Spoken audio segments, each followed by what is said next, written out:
Coming up on the Sarc Fighter Podcast, the best way you can help fight sarcoidosis. So it gives us a bit more security to be able to say that these programs are going to be able to, continue and move forward despite whatever happens in the future. I feel like a zombie, just feeding and stumbling.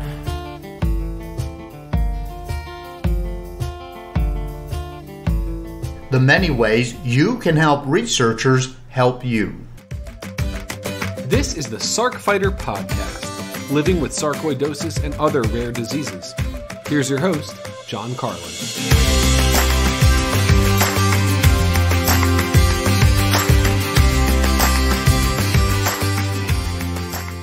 Well, hello and welcome to the Sarc Fighter Podcast. This is episode 13 now, and I want to talk about sarcoidosis being called an orphan disease. Why an orphan disease? Well, because sarcoidosis is one of those illnesses that is real. It affects a lot of people, but not as many people as some of the more common diseases.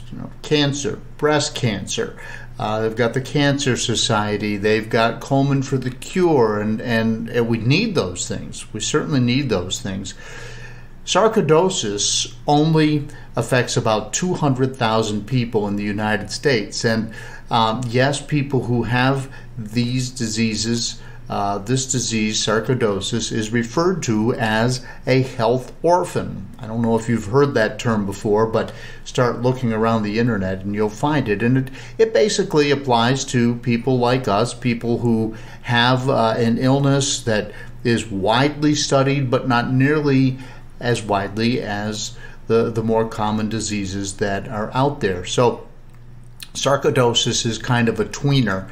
And it needs research, it needs help. We need we need pharmaceutical companies to come up with new options for us, but it's difficult. And if you're listening to the Sarc Fighter Podcast, you are, so then, like me, a health orphan. I call this the Sarc Fighter Podcast because I'm fighting sarcoidosis, and chances are so are you, whether you're a caregiver, a patient, a researcher, a funder of some kind, and we're all in this sarcoidosis battle together.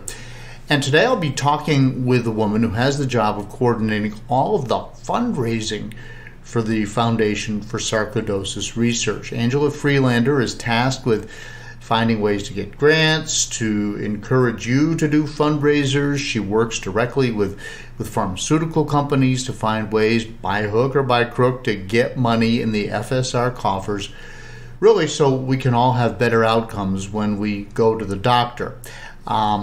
And if you are listening to this, maybe you're new to sarcoidosis, and hopefully you'll be among that maybe 50% of people, and it just goes away on their own. But if you're like me and a lot of the people that I've talked to, that I've interviewed, you are tired of these drugs that have become common in our day-to-day lives: methotrexate, prednisone, Cytoxan, Remicade. And there are a lot of drugs out there. Some of them have serious side effects, prednisone for sure, and they don't cure Sarc. They help us control it, but they don't cure it. And you'll want to listen in now if you're just tired of kind of going through that menu of drugs, or if, like some people, you've tried them all and nothing is really working. There's a lot that you can do that you might not know about, and some of the options really won't require much effort on your behalf. It's something that you could consider right now, today.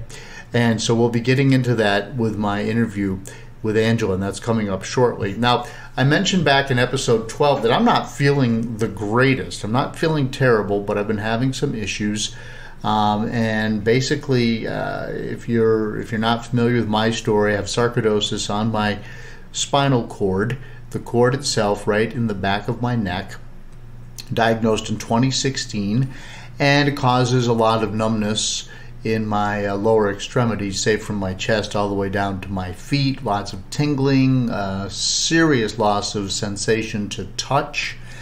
It's affected my motor abilities and some other things, but I'm still up and around. I'm still working, that sort of thing. But in 2018, I had a pretty serious flare-up and was in the hospital for a few days. And I started feeling the same sort of sensations in my back that I did then. So I immediately contacted the doctor, and they did a blood test, they did an MRI, and I can tell you that it does not appear that I'm having a flare. The ACE test indicator from the blood test suggested that I was having a flare, but that's not always reliable. And I just got back some MRI results, and they show that there's no additional inflammation on my spinal cord. So that's fantastic news. And then even just today, there is another blood test, which is newer. I'm not real familiar with it, but it's the soluble IL-2 receptor, and that's in the normal range as well, and that supposedly tests specifically for sarcoidosis. If anybody knows more about that, let me know. But I just received that result literally back today. So the good news is that all of those tests suggest I'm not having a flare. I don't know what I am having. Went to a chiropractor yesterday who did an X-ray, and he saw some things about my spine, which shows some unnatural curvature and some other things, and just some age-related degeneration, but nothing too serious. But the fact is that my back is super, super tight. And I don't know how to describe it other than that. And the last time that I felt this was because of a flare. But right now, I'm not having a flare. I am going to travel to Cleveland probably next week to the Cleveland Clinic and meet with a neurologist there, Dr. Moss, who's wonderful. And I've talked to several people who actually have Dr. Moss as their doctor through my travels in the sarcoidosis community. So we'll see what happens. I'll keep you posted, but in the meantime, we're just moving along through this, and it's frustrating. Whenever something goes wrong, the first thing I think of is sarcoidosis. And then right now, here and now, I can tell you that it feels like the last time I had a major flare-up, and when I did, it was bad and resulted in lots and lots of prednisone during calendar year 2019 and some chemotherapy drugs and some other stuff, and made my life miserable. So I'm really glad that it's not headed in that direction. In the meantime, I'm trying to figure out what it is. All right, enough about me. I'm sorry. Mark Steier and his song Zombie with his band The White Hot Lizards out of Alberta, Canada, was the host of our previous podcast. And Mark has a great interview and a great sarcoidosis story himself. I say great. It is a significant sarcoidosis story. He's got it in his heart. He now has a pacemaker, and he's a young man, but a wonderful musician. And he shared his story with us about how the various things he had to go through to be diagnosed, and now the terrible scarring in his heart. But he's mostly got it under control, it feels like. But his song Zombie really tells the story of his battle with sarcoidosis, but the way it's written, it really refers to just about any battle with any disease. But if you have Sarc and you know that it's incurable, and you've gone through the various phases and stages where you're looking at your life's potential, maybe not reaching what you thought you could. It's all kind of spelled out poetically in that song. It's a very easy song to listen to, and the proceeds from that song will be going to FSR. So I encourage you to go back and listen to episode 12 if you haven't. Mark has set up a KISS account, Kick In to Stop Sarcoidosis, and maybe you want to make a donation in his honor. But anyway, and his story is fascinating to listen to. He was a hockey player and had a lot going on in his life, still does. Anyway, he got a pretty serious hijacking of his life by Sarc. So go back and listen to episode 12. Of course, if you're new to this podcast, I just see it as a place where we can all gather So many people, when I first told my Sarc story on television, as a television news anchor in Roanoke, Virginia, people started contacting me from all over the country once they found it on the internet, saying, wow, I never knew anybody else who had sarcoidosis. And it's so good to hear somebody else's story, to hear that somebody else is going through what I'm going through, because it makes me feel like I'm not as abnormal as I thought it was. This is common for people with sarcoidosis. So that's why I decided to start the Sarc Fighter podcast. And I've become an advocate now for the Foundation for Sarcoidosis Research, and this is my way of helping spread the message. And I do try to release a new podcast, and I've been able to do it every other Monday. And so if you're listening to this one and you're looking forward to the next episode, it'll be coming out 2 weeks from Monday. And Monday will be, let's see, today is Monday the 20th, and you can look for the next one coming out on August 3rd. Okay, just quickly, I want to talk about diet for just a minute, because I've been looking at starting basically an alternative lifestyle to what I've been living to reduce the inflammation caused by sarcoidosis, or just inflammation in my body, which seems to make sarcoidosis worse. I'm not going to go into a full-fledged diet episode here, because I'm going to eventually dedicate an entire episode to it. I will tell you that I found a really good blog post by a writer named Athena Merritt, who is a Sarc fighter. I don't know Athena. I just read her post, and I'm going to, she's become a vegetarian, and she writes about that, including the temptations that she overcame on the 4th of July when everybody is grilling out. So very interesting. I've been looking at these anti-inflammatory foods, which includes avoiding sugar and processed white flour and pretty much everything that's in all the food that we Americans eat. But I've been moving in that direction. Hasn't been easy. I haven't been perfect. One of the things you're supposed to stay away from is red meats. In the meantime, for Father's Day, my family gave me a big green egg cooker. If you haven't seen these things, they're amazing. They're expensive. The whole family chipped in to buy this thing. And so my wife and I have been doing some serious grilling, long, slow cooking, pork butts, baby back ribs, that type of stuff. Not exactly perfect, not a long way from vegetarian, a long way from avoiding fatty foods. On the other hand, man, I really love it. So I've got to figure out where I'm going to go with this. I do want to say thank you to Andrea Wilson, who has sent me a great deal of information after the interview that I did with her. Andrea and her husband Redding are the founders of the Foundation for Sarcoidosis Research, and they appeared in a previous episode, episode 11. And so I want to thank Andrea, because she has gone to this type of diet and found a great deal of relief from it, and sent me a whole lot of information. I've been reading up on it and considering it and trying to implement what I can, where I can, but I haven't dedicated myself to it yet. I don't know if you have, but I think this is all advice that I probably should be taking, that maybe you should be taking, or maybe you're already taking, I don't know. But these inflammatory foods versus anti-inflammatory foods sounds like a direction to go. Also, I just want to mention quickly, there's a new study out that shows bad news for sarcoidosis in the lungs for the severe cases of that, called sarcoidosis-related pulmonary hypertension. That's commonly referred to as SAF. And this new study shows that people who have SAF and have reduced physical fitness actually live significantly shorter times without requiring a lung transplant. And there's a new study just out about that. I'll put a link to that in the show notes. But I also want to let you know that I've got a bonus episode featuring 4 of the world's leading researchers on SAF, and they presented their findings in Madrid, Spain.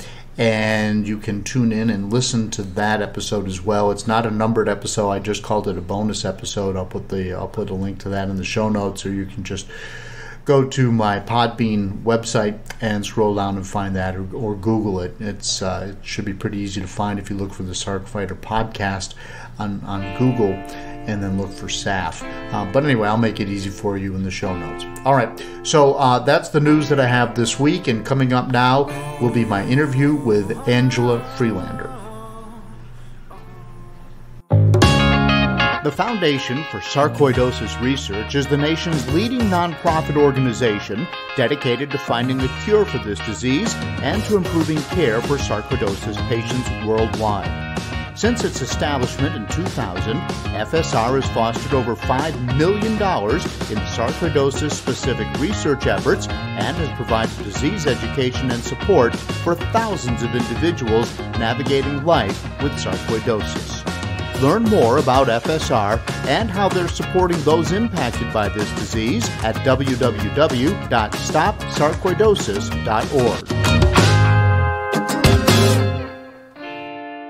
Joining me now is Angela Frelander. Angela, thank you so much for joining us here on the Sarc Fighter Podcast. Thank you so much for having me, John. I'm thrilled to be here. Yeah, and your job is to raise money for the Foundation for Sarcoidosis Research. Now, I've lost track of your actual title. Why don't you share your title and sort of your job mission with our listeners?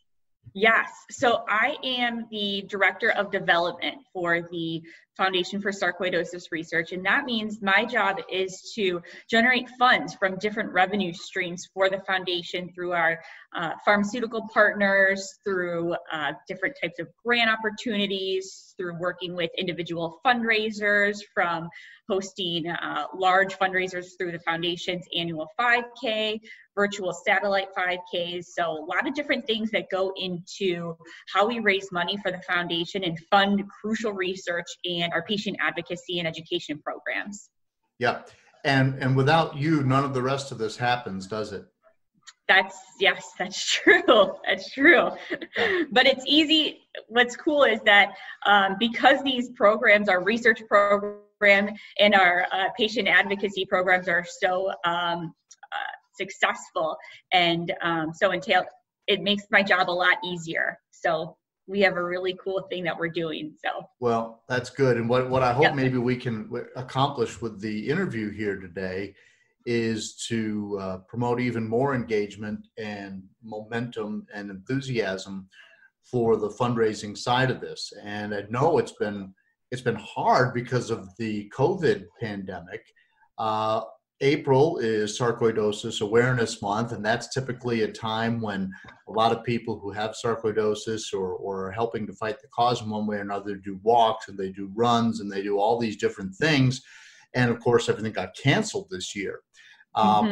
Did you take a pretty big hit in terms of the money that we did not raise as the foundation? You know, to be perfectly honest and frank, we did. You know, we took a big hit because Sarcoidosis Awareness Month, we have multiple events, like you said, that take place. And a lot of different people have online fundraisers or different in-person fundraisers, spaghetti dinners, bingo, you know, all types of different events.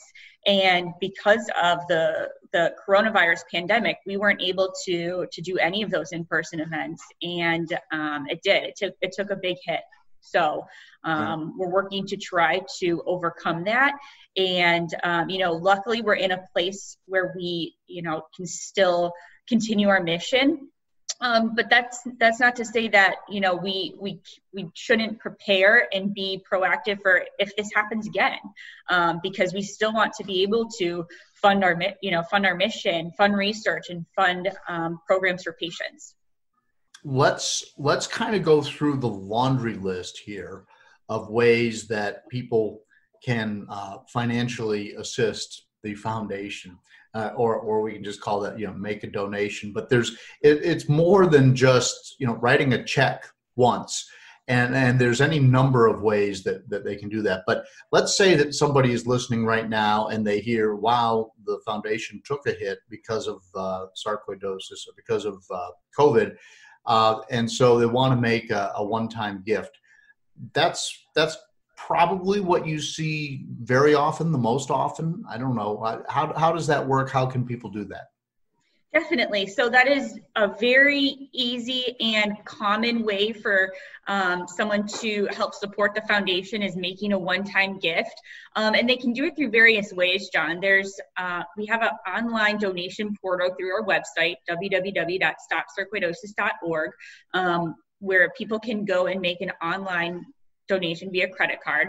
But people can also mail in checks, mail in cash as well to our address. And other ways that people can make a one-time donation is people can make a gift from a donor advised fund. And those have been pretty common as well, because these are funds that donors have set up.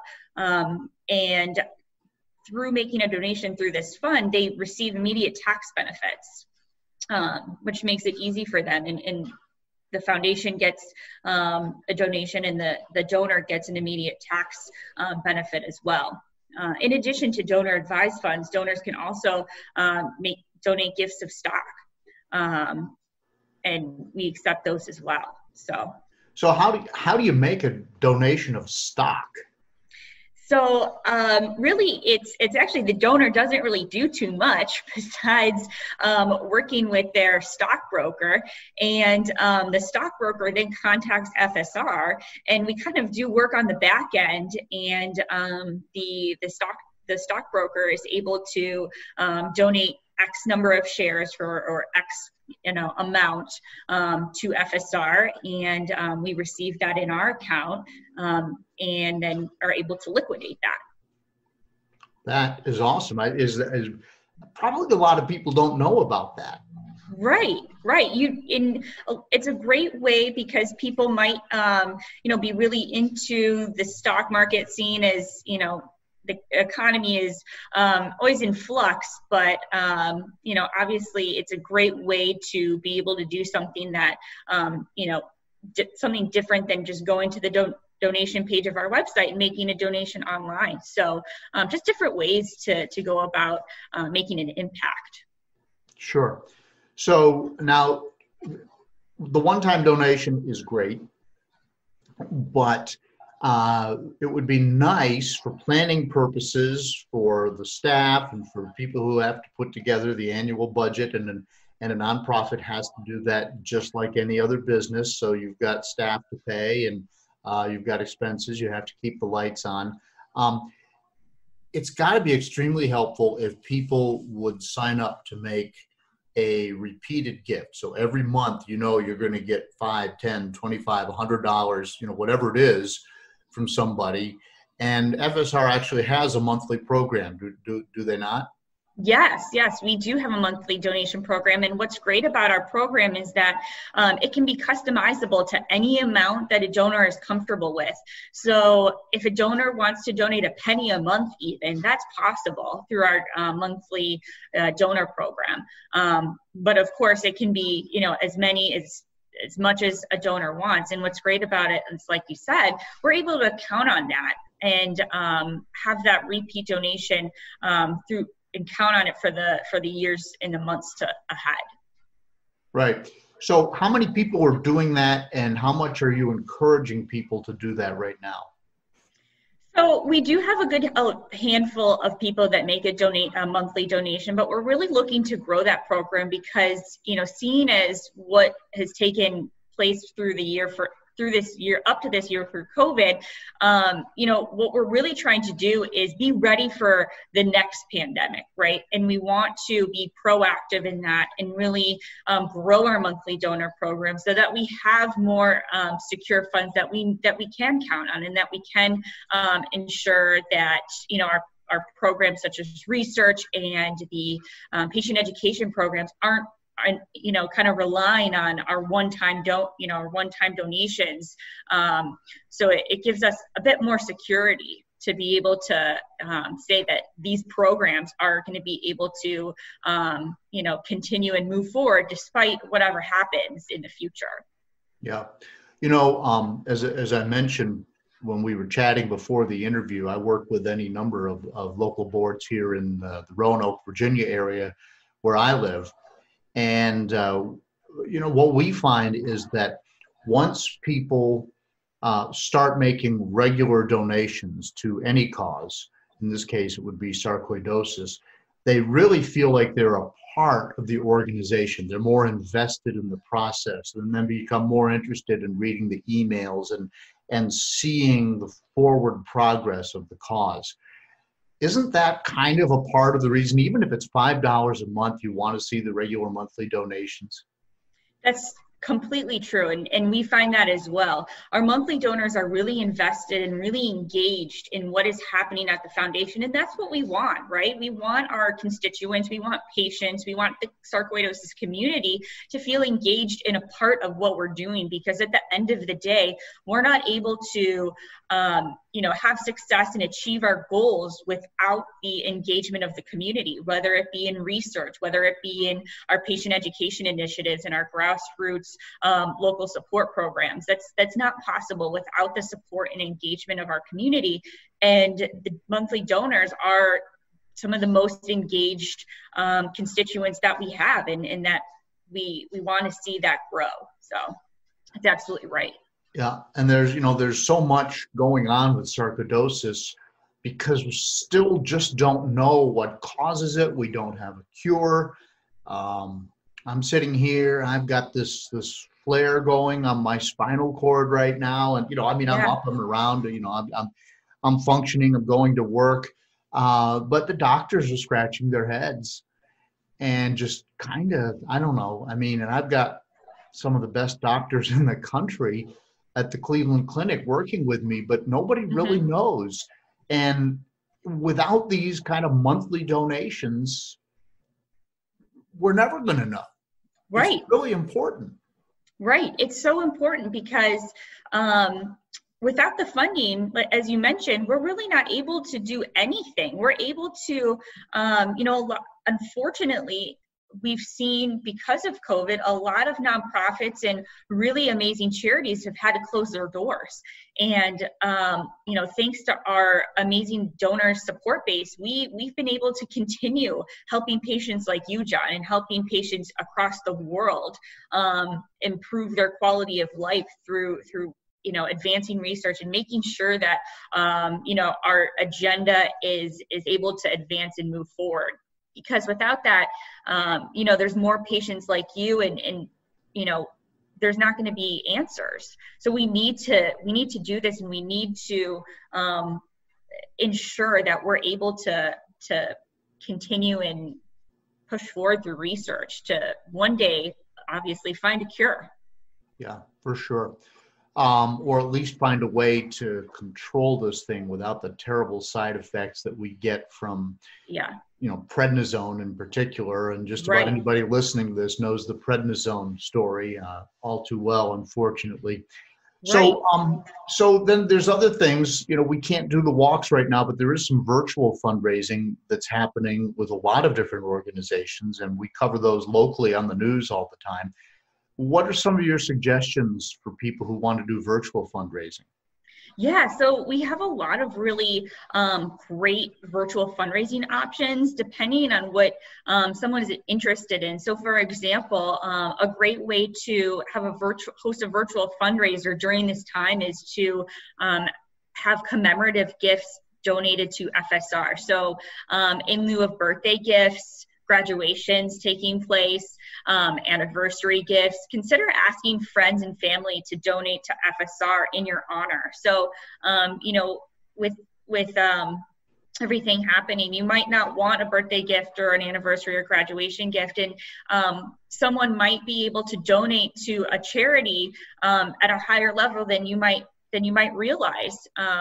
Because of the different impact that it has on a donor as well. So a lot of people could be really surprised at how much, their birthday can raise for the charity that they are passionate about, in this case, sarcoidosis. Yep. A lot of people, you see that on Facebook, people saying, I don't want a gift, make a donation. But I think, and that's is it easy? Is there a drop-down menu so let's say I want to choose the Foundation for Sarcoidosis Research, and I'm on my Facebook page and I want to do that. Does our organization just pop up? Yes. So if you search Foundation for Sarcoidosis Research, you're able to connect your birthday fundraiser, for example, to our foundation. And what's really cool about that is every month we get checks from Facebook's payment processor for thousands of dollars. Really? From these Facebook fundraisers. And that is a huge source of revenue for us each year, our online Facebook and fundraising opportunities. It's great way for people to also share the message with different people on social media and online. We hear so much about the fraud that's out there, and it's really good to hear somebody on the receiving end of those Facebook posts that actually gets the money. So it actually works. It actually goes where it's supposed to. Totally. Last year, John, we received nearly $100,000 from Facebook and online fundraisers alone. $100,000. Yeah. I thought you were going to say 5,000. No, it's great. It's a great way for people to make an impact. And what's cool about the social media is people know it spreads like wildfire. So if someone shares it on their page and then asks their friends to share it, you have exponential opportunities of getting your message across and raising money for your cause that's important to you. Yep. How about memorial gifts? I mean, if somebody passes, we see that a lot in the newspaper and in the obituary that somebody wanted donations in lieu of flowers to go to XYZ cause. I have yet to see that in a local paper where somebody said the Foundation for Sarcoidosis Research, but that's a great way for people, because flowers are expensive. I'm sure that money could be put to good use to fight sarcoidosis. Absolutely. And what's really great, John, is that we actually have an online forum where people can create their own memorial page, essentially, to really honor the loved ones that they lost by including photos of their loved ones, by including a personalized story about their sarcoidosis journey or about their life in general. And they're able to then share that link to friends and family and ask them, instead of flowers, consider donating. And really, that's a great way to have their spirit live on and have a lasting impact on the foundation even after they've passed. So a lot of people do that for us, which we are so appreciative, especially for people to keep us in mind during that difficult time. But it really helps, the community remember the lives that were lost too soon from this disease. Yep. So, I want to mention Mark Steier. Mark is a musician in Alberta, Canada, and I interviewed him for episode 12. And we also played the song that he has written along with his band called the White Hot Lizards, called Zombie. And that song just so encapsulates the fight that people with sarcoidosis feel. In fact, a friend of mine who was recovering from bladder cancer listened to it, and he said, well, this is my story too. Yeah. So I would encourage everybody to listen to that song. Go ahead and find it on episode 12. But he's also donating the proceeds from that song to FSR. And I have no idea what kind of money that represents for FSR. Or you could even do it in honor of him. Isn't that a cool thing that Mark did? That is awesome. And I listened to this song before we chatted, John, and it's absolutely beautiful. And what's really cool about it is that Mark is able to take something that he's really passionate about and loves doing, using his creativity to help inspire others. And then while raising money for FSR. I think that's such a cool thing, and really goes to show that our community is really just amazing in trying to do new things and connect with other patients and share their story, because all too often we talk to patients who still say, I've never met another patient, yes. And I can't, talking to my friends and family, they don't understand because I look healthy. But being able to, as Mark did, share his story and be able to, that resonates with other patients who might not have another patient that they can call. It really helps bring people together. And, obviously we don't want anyone to feel alone in this fight because we're here. Right. Well, that's one of the reasons that I started this podcast, is just to let other Sarc patients and their caregivers and researchers hear the stories of these people. And I got to tell you, I had this terrible feeling like everything was stalling right when the COVID pandemic emerged, and the whole world was all panicked about that. And I thought, how am I going to get anybody to think about sarcoidosis when everybody's thinking about COVID? Right. And so now here we are in July of 2020, but I feel like, okay, that's sort of reached its equilibrium, as it were. I mean, it's still just as big a threat, maybe a bigger threat, because now we're getting these big bumps in the numbers. But in the meantime, people with cancer and sarcoidosis and, whatever, all the diseases that were out there before COVID emerged, we're still out here fighting this fight. And we still have to keep the doors open and the lights on and the staff paid and the research going on. And I appreciate what you're doing to try and keep the money coming in, because otherwise nothing happens. Now, workplace giving, there's a lot of companies that if an employee feels the need to donate to a cause, their company will match that gift. Do you see a lot of people doing that? We do. I think that it's definitely an opportunity for us to see increased revenue because there are companies that have money already set aside at the beginning of the year.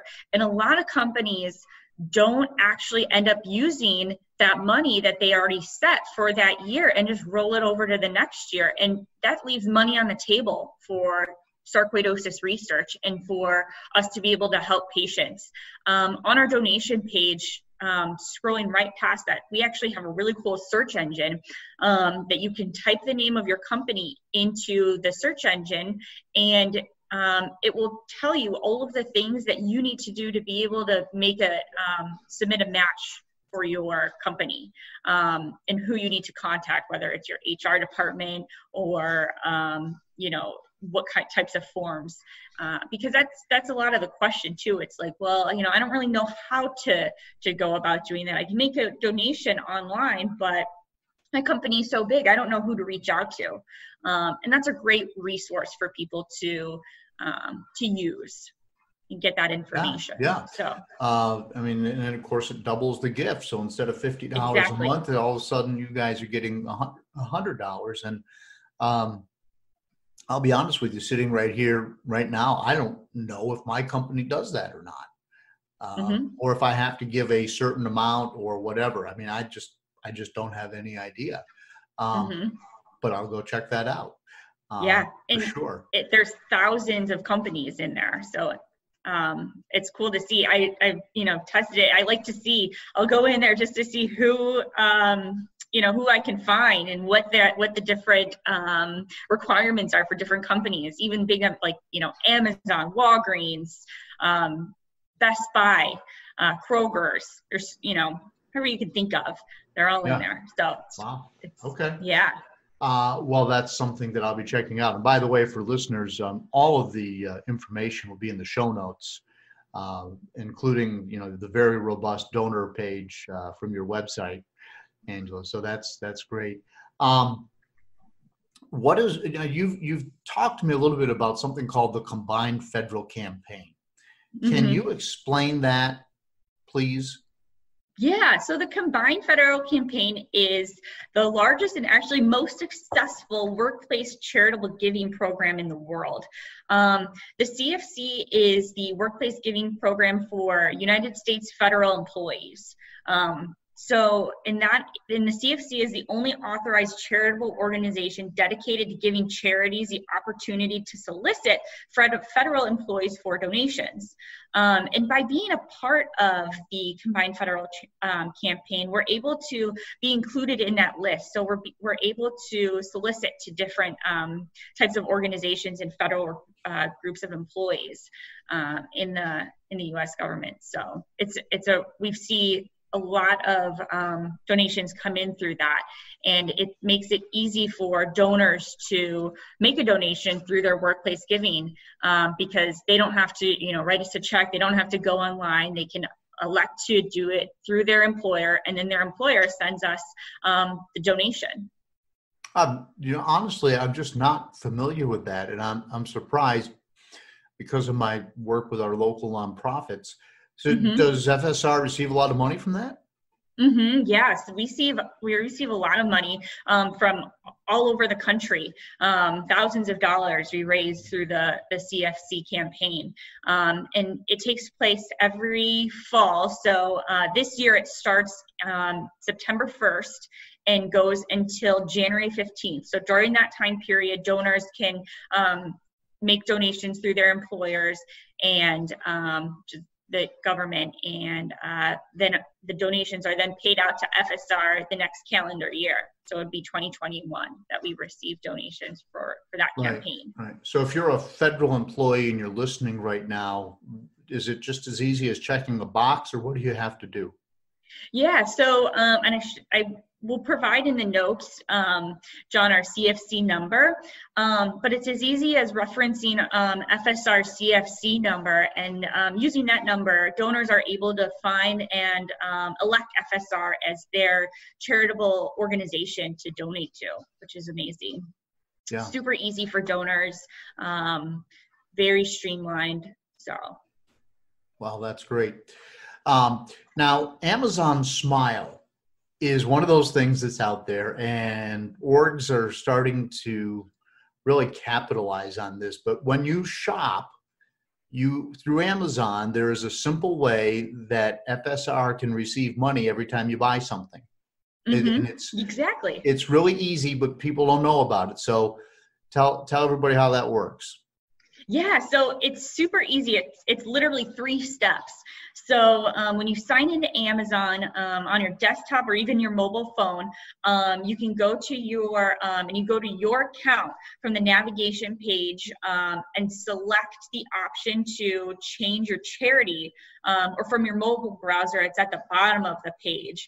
But if you search for the Foundation for Sarcoidosis Research as a charitable organization, then you can select FSR, and what it does is Amazon, a portion of the proceeds from that purchase, it's the same price as if you were to purchase it through the regular Amazon page, but a portion of the proceeds is donated to FSR. And because everyone is doing a lot more online shopping, I know I am, given the current times, it really adds up and is able to support FSR in making your everyday purchases through Amazon. So, all right, and I have to admit that because my wife works for the local SPCA, a lot of my Amazon purchases are done with Amazon Smile, but the money goes to the SPCA. But don't worry, everybody, I'm also fundraising for the Foundation for Sarcoidosis Research. Yes. But so if I want to, let's say I'm listening right now, and I want to do this Amazon Smile thing, and I need to order a new dog bowl. Or part for my car, or whatever it is I'm buying on Amazon, salt and pepper anymore, it doesn't matter. Right. Tell everybody how that works. Like, what do I have to do first to make sure that money goes to FSR? So what you have to do first is you have to sign on and sign into your personal Amazon account. You have to have an Amazon account, and from your desktop, you go to the navigation page and you select change your charity through Amazon Smile, and you search for FSR, and then you're able to select FSR as the charity that receives the funds and start shopping. That's it. That's simple. And then you get a cut. Exactly. So then FSR receives a check from all of the donations that add up from these little purchases. Again, salt and pepper, your dog bowl, and it results in hundreds of dollars to FSR, which is amazing. Yeah, that's great. All right, and now I kind of want to talk to you about planned giving. And planned giving is a term that I've heard a lot in my career with my local organizations, and especially when I was the director of public relations at Ferrum College here in the area. I learned, in fact, we had a whole division from the college dedicated just to planned giving. So planned giving, for listeners who don't know what that is leaving FSR money essentially in your will or stock or somehow. Just saying that at some point when I pass, if I've accumulated some sort of an estate, I want a portion of that estate to go to the Foundation for Sarcoidosis Research. So, Angela, how would someone begin to approach that? That's a great question, John. And really, the first piece of it is taking a look at or thinking about your will, and really looking at having that thought out, updated will is really the best way to start. And in addition to that, we do have a whole online planned giving portion of our website that tells donors everything they need to know about what planned giving is, what options are available to them, whether it be property, estate, stock, annuities. Those are all the different, and even more, there are more ways to donate through your will. And what it does is it really maximizes the impact that you have on your cause of choice, while making sure that everything is in place for your family, for your loved ones after you pass. So it's a twofold, and it really is a great way to ensure that the foundation is able to continue working towards research and working towards better treatments and a cure, even after the passing of loved ones and after your own passing. So right. And it doesn't need to be a surprise for the foundation. All of a sudden one day you get a check for tens of thousands of dollars. For planning purposes, it's so much easier if someone works with you and lets you know that I've made this commitment that when I pass, and they could be 40 years old, they could be 60 years old, it doesn't matter. But what I found in working in higher education is that colleges can then say, okay, and colleges and churches are the best at planned giving. Churches and then higher education, if I remember the study that I read. That's beside the point. But if you're a major university, if you know that over the next 20 years, according to statistical tables, that you've got $20 million donated, then that money is coming in. Exactly. From a wide variety of sources. And if somebody lives longer than 20 years, God bless them, that's great. But that money is coming eventually. And so you can build a building, or you can commit to funding a project because you just know that it's in the pipeline, so to speak. Right. And banks will take that to the bank. If you need to borrow money or whatever for whatever project it is. And I don't want to get all involved in finance, but the bottom line is that an organization is much more secure if they know that X number of people have put them in their will, and that this money is coming eventually. Isn't that true? Absolutely. And for research, that's critical, because a lot of times in research and in really just research in general, and what we're looking through to achieve with this disease, and what we need to achieve, is that research takes a really long time. And funding these projects, a research project might take 10 years. So while we might have the money, immediately within the next, 3 to 5 to be able to fund it, we want to make those commitments, and we want to start that research now, so that research can be continuing for the next 10, 15, 20 years, because of course we need to be able to do that. And that's through planned giving. That's really going to enable FSR to get to the next level, and say that, this is going to be funded, this research is going to take place, because we know, we're confident, and we know that this funding is coming in. So it's huge. And again, I think that really helps take organizations to the next level in their mission. Yeah. And like you said, with higher education and churches, they're able to build, large buildings, or have a large symposium, or something take place using that fund. But for us, with the research really being at the heart of what our mission is, to be able to improve the lives for patients, that's critical. And again, research takes a really long time. So we want to be able to say, yes, we're committed to funding this for the next 20 years. Right. And I think this is a good time to talk about why give to sarcoidosis as opposed to so many other worthy causes, even medical causes. But if people are listening to this podcast, they're a Sarc fighter in some way. They've got the disease, their loved one has the disease, or maybe they're in the research sector and they're just trying to keep up with everything that's going on. But what is difficult with sarcoidosis is that, like you said, many patients say they've never known anybody else who had the disease. Right. And yet it is a terrible disease in that there's no known cause, there's no known cure. The outcomes are often awful. And it's hard to rise to the top of people's giving list.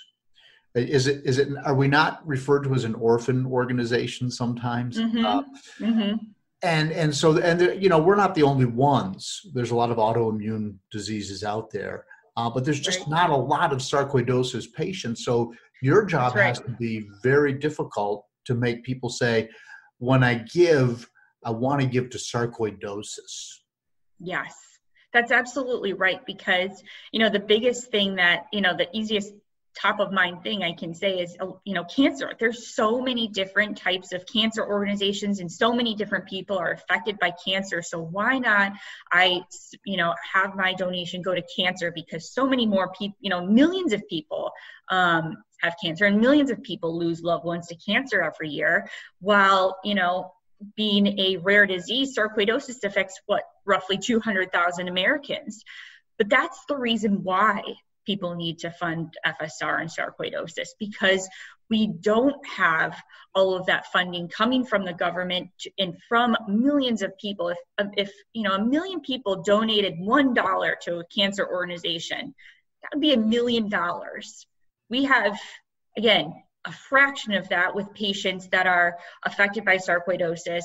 Many of them even, living their lives without knowing about sarcoidosis until they passed from sarcoidosis. So they could have been potentially someone who contributed had they known they had it. So that's another challenge as well. A lot of people who pass don't even know they have it. So it's a challenge because it's underdiagnosed, it's misdiagnosed, it's people living with it who don't know they have it. And again, finding, being able to make the case and say that, look, this is important. We want patients with sarcoidosis to have treatment options, right? There's only 2 FDA-approved treatments for sarcoidosis. Both are steroids.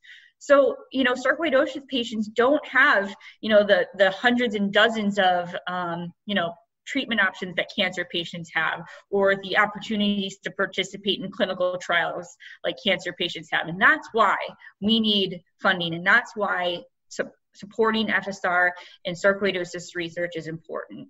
So, yeah, well, I couldn't agree more. And every time doctors have wanted to give me, for instance, I'm currently taking Humira and Imuran in addition to that. But every time a doctor wants to prescribe something for me, it's a fight with the insurance company because it's not a quote unquote approved treatment, even though for the most part, when I was taking Remicade, it works. Exactly. And yet it's expensive and it's not approved for sarcoidosis. Exactly. And so the doctors have to fight, and it's back and forth, and it's letter after letter, and then eventually it gets approved. And then, but in the meantime, the patient is sitting there, and I'm living proof of that, for 2 months, taking either prednisone, which works, but you can't take it forever, and it ruins your life. Right. In the meantime, you're thinking, when is this going to be approved? When is this going to be approved?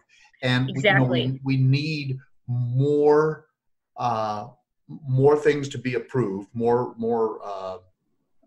remedies, as it were, and then we need new drugs to be found that are sarcoidosis specific. I'm sorry, I'm meandering. I'm on my soapbox here, but it's one that a lot of patients can relate to, John, I'm sure. Yeah. So when people give to the foundation, how is that money distributed? If you give $1 or $100, what goes where?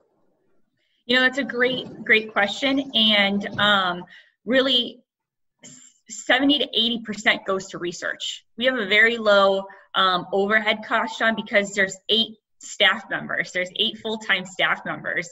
We don't have a team of 50 people. We have a small office outside of Chicago, outside of the downtown area of Chicago. And, we really work in a minimalistic environment. We don't, we want, as even the staff, we want the majority of our funding to go to research and support patients. So because research is so expensive, obviously, the majority of that dollar does go to research, but then the second is, support for patients, so programs for patients, being able to host, our patient navigator, patient advocacy programs, host our summits. So those things would be the next area of support that your donation would go to. Right. And, any organization, and again, I've been involved with so many local boards at the executive level on some of them. I mean, salaries always, you got to pay the staff, but without the staff, nothing happens. And then you've got to recruit people to help you carry the message. And you've got to get your message out. You can't sit there and say, well, we can't spend anything on marketing because then nobody would know what you're doing, and then the money doesn't come in. And so all of that is important. Those are all things that have to be done. And you can't attract a pharmaceutical company if they're not aware of what the Foundation for Sarcoidosis Research is. Right. And then a big part of what we do is, or you do, and I guess we're all doing together, is patient outreach. Exactly. Right. So you're trying to help people like me and other folks that I've met through this podcast and through this process and online. How does the patient outreach work and help? Yeah, it's really, patient outreach is critical to advancing research, right? Because without patients and without patient outreach, patients wouldn't be included in trials, and clinical trials would fail, quite frankly, without the patients being recruited in them. So patient outreach is really critical to be able to advance research, and also, help support patients and make it so that patients do know people outside of themselves that are living with this disease, and able to educate people and access and reach people that the foundation isn't able to reach. We recognize that we're not able to connect with every single sarcoidosis patient out there. However, with the support of our community, we know that we can get a lot farther with that. So really, patient outreach is huge in our mission. And, through channels like social media, Facebook, Instagram, Twitter, LinkedIn, we're able to get our message and spread it, to as many channels as possible. Because again, at the end of the day, we're not able to fulfill our mission and support patients without the patient population being there and supporting FSR. Yeah. Well, I tell you, I appreciate what you do, and I've talked to any number of people now on the staff through the podcast, and including Andrea and Redding, the founders. And now this organization is 20 years old, and I can personally attest that it is extremely well run, and it's a lean operation. There's not a lot of excesses. There's not a lot of wild parties unless for some reason that party's a fundraiser. Because I believe Andrea and Redding talked about having some kind of a fundraiser with a monkey and a camel at it. Yeah. But whatever it takes to get people to get out their checkbooks at the end of the night is important.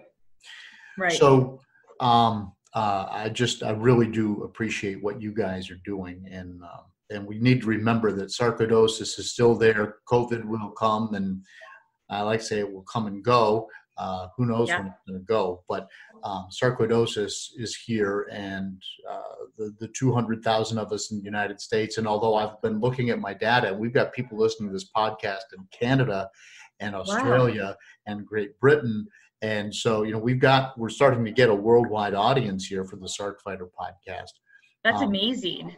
But everybody would benefit from the Foundation for Sarcoidosis Research, no matter where you live, right? Absolutely. Our research is international. Our patient base is international. We're working to, connect with different groups from all over the world to ensure that, the Foundation for Sarcoidosis Research reaches and helps support as many patients as possible. Absolutely. All right. Anything else, Angela, that you want to add about how to give or why to give? No, I think that, we're so appreciative of what you're doing, John, and being able to get our message out to patients. At the end of the day, what is important to FSR is advancing the mission, being able to fund crucial, groundbreaking research that patients are so desperately, searching for answers, better treatments, a cure. And in addition to that, obviously providing them with reliable and up-to-date information about the disease, which is even more critical now than ever because of the COVID epidemic happening.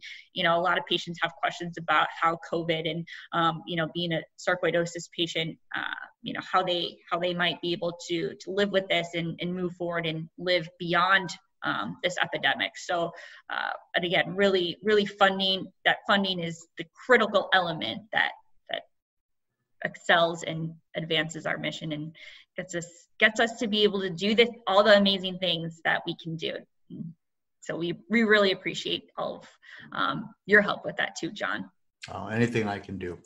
Angela Frelander, thank you so much for joining us on the Sarc Fighter Podcast. Find a way to try and adapt your life. It's not the why, but the how that plagues my mind. A new perspective, appreciate what you've got. With dead men walking in an instant, it could be gone.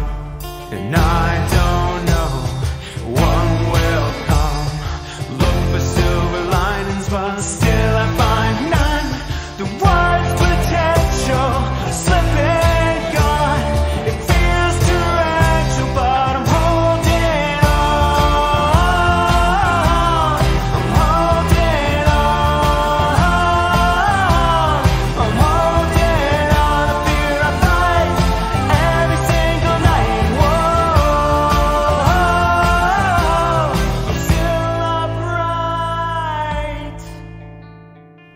Before we go any further, I have to mention that the official music of the Sarc Fighter Podcast as of today is the song Zombie by Mark Steier and his band, the White Hot Lizards, based in Alberta, Canada.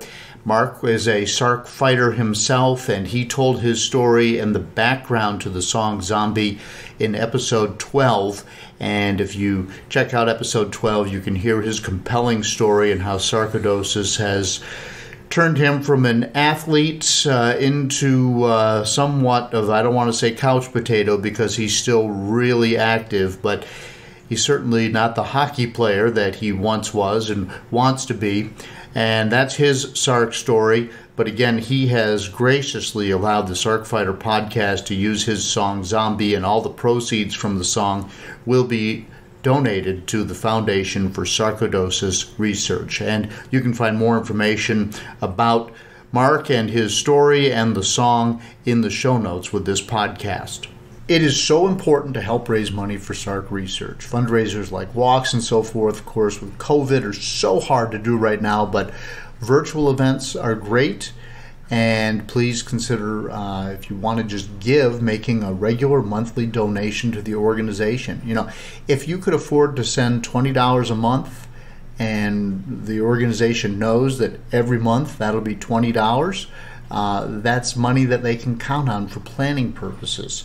And you know, maybe as you age, you up that a little bit. Maybe you take it down. It's not like if you commit, you always have to. They certainly aren't going to send bill collectors after you. But it's just kind of a way to buy in.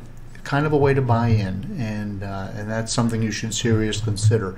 And then this is hard to talk about, but I think that you should consider making a bequest to FSR if and when you pass. And it's hard to talk about, but it really comes under the category of planned giving. You heard Angela and I talk about it.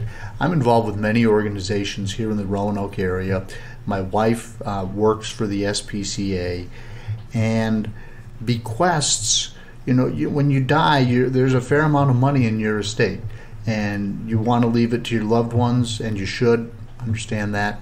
But a bequest just means let's take a small portion of that estate and give it to FSR, and let them know that you plan to do that now for their planning purposes, because there are actuarial charts and tables that suggest, okay, if you have so many bequests headed in your direction, that according to the insurance industry, X number of people will pass, and so the organizations can just kind of plan that money's going to be there 10 years from now, 20 years from now, but it's going to come eventually.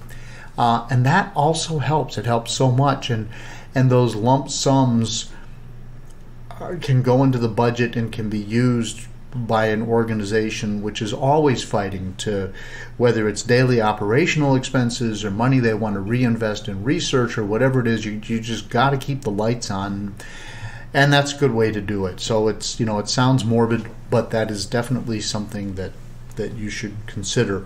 And there's a really robust fundraising page on the FSR website, and as Angela mentioned in the interview, we can make that available in the show notes. FSR is only 20 years old. We are an orphan organization working for an orphan disease, and those of us listening who have Sarc are health orphans.